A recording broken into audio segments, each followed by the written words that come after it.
नमस्कार, जय हिंद। भारत तक देख रहे हैं आप, मैं हूं आयुष। भारत का दुनिया में कोई नंबर 1 प्रतिद्वंदी या आम बोलचाल की भाषा में कहें कॉम्पिटिटर कोई है तो वो है चीन। जी हां, वही चीन जो दिन रात लगा रहता है भारत को घेरने के लिए। लेकिन भारत को घेरने के चक्कर में चीन इस तरह से फंस गया है कि एक तरफ उसका पैसा मिट्टी में मिल रहा तो दूसरी तरफ उसके कई प्रोजेक्ट जो उसने विदेशी धरती पर चलाए थे, चालाकी से चलाए थे, वो तबाह हो गए हैं। चाहे वो ग्वादर एयरपोर्ट हो पाकिस्तान का या फिर कोई दूसरा प्रोजेक्ट, हर जगह चीन के पैसे सिर्फ डूब रहे। इसी कड़ी में चीन ने नेपाल में भी अपना प्रोजेक्ट चलाया था, पोखरा एयरपोर्ट का। लेकिन वो कहते हैं ना कि जब नीयत सही नहीं होती तो नियति भी साथ नहीं देती, और हो भी यही रहा। नेपाल में पोखरा एयरपोर्ट में आज तक एक भी कॉमर्शियल उड़ान नहीं हो पाई है। ऐसे में सवाल खड़ा होता है कि कब तक चीन भारत को घेरने के लिए अपने पैसे पानी की तरह ऐसे ही बर्बाद करेगा। क्या चीन ऐसा करके भारत की तरक्की को रोक पाएगा? और क्या चीन को पता चल चुका है कि भारत से भिड़कर सिर्फ और सिर्फ उसे अरबों खरबों का नुकसान झेलना पड़ेगा? चलिए जानते हैं इस पूरे खेल को विस्तार से।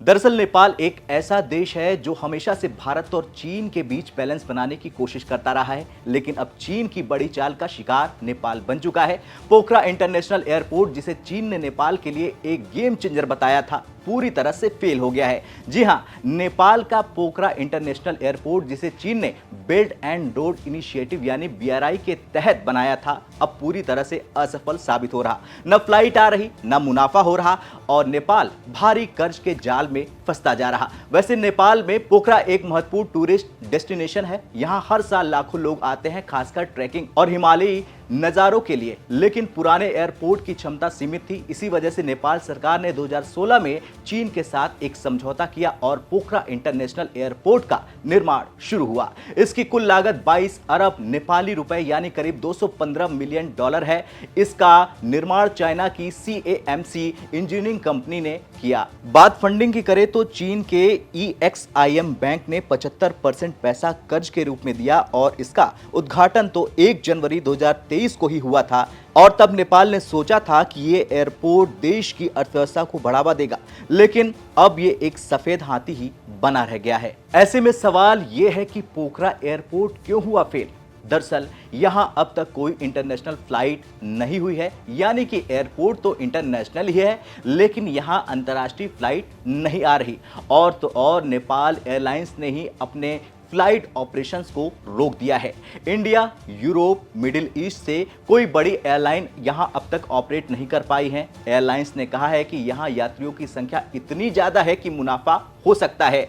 नेपाल ने इस एयरपोर्ट को एक इंटरनेशनल हब बनाने के लिए सोचा था, लेकिन असल में ये एक लोकल डोमेस्टिक एयरपोर्ट बनकर रह गया। इसके पीछे की कई वजह हैं, जैसे टेक्निकल खामियां और design failure. Air traffic control system कमजोर है और यहां बड़ी फ्लाइट को सही से ऑपरेट करना मुश्किल हो रहा। एयरपोर्ट रनवे की डिजाइन ऐसी है कि यहां बड़े इंटरनेशनल एयरक्राफ्ट आसानी से लैंड तक नहीं कर सकते।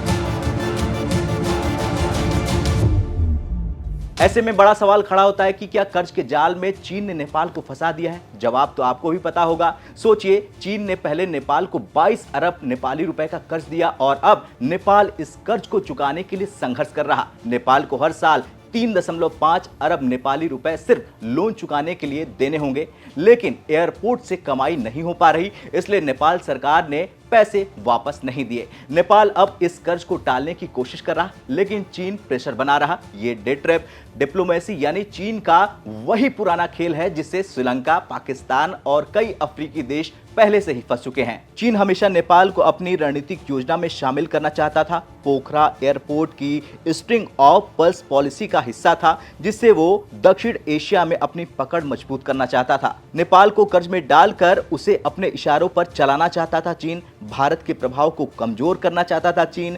नेपाल को BRI में पूरी तरह शामिल करने की नेपाल की चाल थी, लेकिन अब नेपाल को समझ में आ गया कि चीन ने उसे बुरी तरह से धोखा दिया है।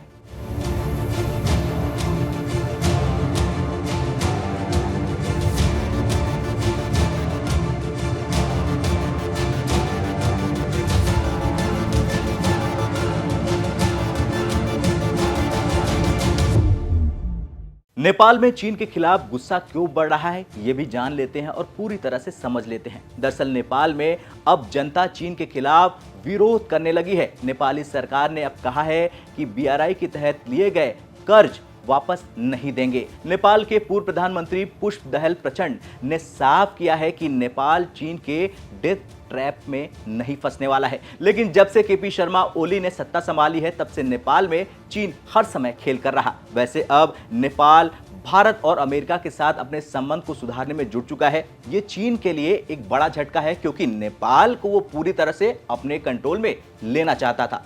और ऐसे में अब एक और सवाल खड़ा होता है कि भारत के लिए क्या संकेत है। दरअसल नेपाल में चीन की ये असफलता भारत के लिए एक बड़ा मौका है। भारत हमेशा नेपाल को आत्मनिर्भर बनाने में मदद करता रहा। पोखरा एयरपोर्ट जरूर फेल हुआ, लेकिन भारत के सहयोग से बना काठमांडू जनकपुर रेलवे प्रोजेक्ट सफल हो गया। नेपाल अब चीन की जगह भारत से ज्यादा इन्वेस्टमेंट की उम्मीद कर रहा। अगर भारत नेपाल की सही मदद करे तो चीन की डेथ ट्रैप डिप्लोमेसी पूरी तरह से फेल हो सकती है। चीन ने पोखरा एयरपोर्ट बनाकर नेपाल को एक बड़ा सपना तो जरूर दिखाया था, लेकिन यह सपना अब बर्बाद हो चुका है। खैर, चीन के खिलाफ नेपाल में गुस्सा लगातार बढ़ता जा रहा। ये चीन के BRI की एक और असफलता साबित हो चुकी है। पहले ग्वादर, फिर हम्बनटोटा और अब पोखरा, हर जगह चीन की रणनीति फेल हो रही है। ऐसे में सवाल आपसे है कि नेपाल इस कर्ज से कैसे बाहर निकलेगा और क्या भारत इस मौके का फायदा उठाकर नेपाल को चीन के चंगुल से बचाएगा? आपका क्या कुछ सोचना है? क्या नेपाल को चीन के इस डेथ ट्रैप से बाहर निकलने के लिए भारत का सहारा लेना चाहिए? हाँ या ना में कमेंट कर जरूर बताएं। जय हिंद।